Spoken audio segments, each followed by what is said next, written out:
È stato trovato un arsenale a Favara. I carabinieri del comando provinciale hanno compiuto un blitz in un'abitazione e hanno sequestrato bombe Kalashnikov, pistole molto probabilmente riconducibili a uno dei due gruppi che si stanno contrastando per il controllo del traffico della cocaina dal Belgio. In manetta un insospettabile infermiere cinquantenne, Amedeo Caruana.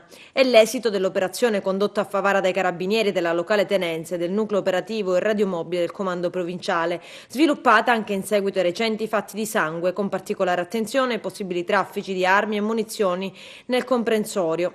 Acquisiti indizi sul favarese, circa 20 carabinieri hanno circondato l'abitazione procedendo a una perquisizione. Le operazioni durate oltre 12 ore hanno interessato anche una casa di campagna riconducibile ad Amedeo Caruana.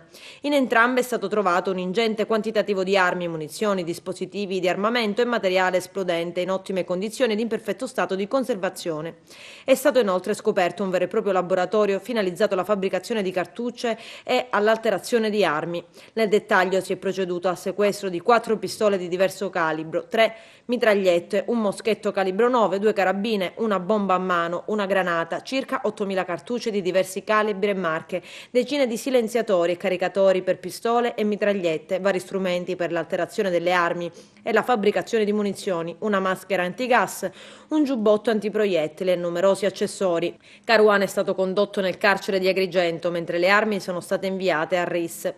Non vogliamo tornare indietro ai periodi bui di Favara, dice la sindaca Anna Alba dopo aver appreso la notizia. Nelle settimane scorse la prima cittadina ha organizzato una marcia per la legalità. Abbiamo avuto la vicinanza del prefetto e anche più controlli sul territorio. L'operazione dei carabinieri arriva dopo una lunga scia di sangue che lega Liegi a Favara. L'ultimo agguato è stato quello del 23 maggio. L'obiettivo è stato Carmelo Nicotra, ferito da Kalashnikov. Secondo le indagini, la vittima sarebbe vicina a Maurizio Di Stefano, il quarantenne agrigentino scampato a un agguato a settembre a Liegi. Nello stesso agguato morì invece il 28enne di Porto Empedocle Mario Jakelic. Fu il primo di una lunga serie. A ottobre a Favara venne assassinato Carmelo Ciffa, 42enne di Porto Empedocle. Un omicidio in pieno giorno con 7 colpi di pistola calibro 9 esplosi contro la vittima.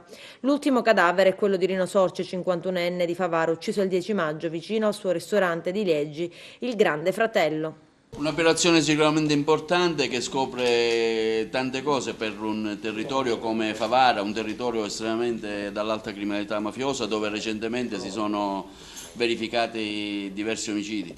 Intanto questa operazione è il frutto della costante presenza dei carabinieri sul territorio e il controllo capillare che i carabinieri riescano ad ottenere in un territorio difficile come Favara. Le investigazioni ulteriori ci daranno contezza di cosa abbiamo trovato e a che cosa servivano queste armi che abbiamo trovato. In questo momento registriamo soltanto la grande soddisfazione di avere tolto dalla strada armi micidiali pronti all'uso in perfetta efficienza. Grazie. Addirittura una bomba a mano, anche una granata. Una granata sì, ma voglio dire anche altre armi diciamo particolari, come hanno detto gli ufficiali dell'arma nel corso di questa conferenza.